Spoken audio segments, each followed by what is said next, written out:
So here we're looking at, so he's a rugby coach, so they get into these positions a lot.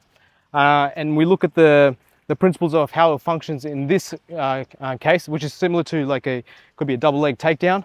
So I want to pay attention to the line of force that's coming and where it's generating from on a mechanical level, right?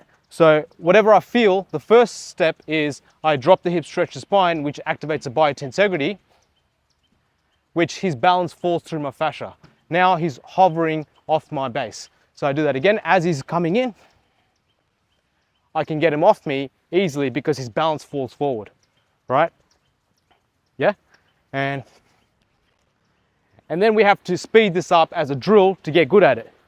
And this comes down to the stress adaptation. And only use this end. Don't you? Oh, because I've got a ball in this hand, right? Okay. This is a rugby ball.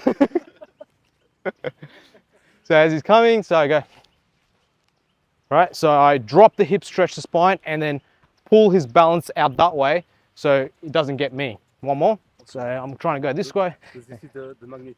Yeah. Right, and I can obviously add footwork to it as well to enhance it. On the electric line?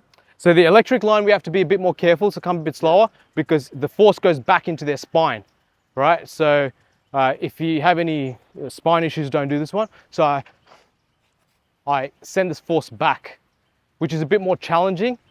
So, yeah. Be careful with your elbow. Oh, sorry, I can't do that, can I? No. Okay, right, so, yep. So as he's coming, so I can just use this. You can. I can do this. Yes. Okay. So, right. There's that, and we want to make this, refine this more and more, where we're not using as much muscle and more fascia, right? Fascia, mind, controlling the force, because when I use muscle, what ends up happening is I resist the force coming through, but I take a good brunt of it. Yeah. But when I use fascia,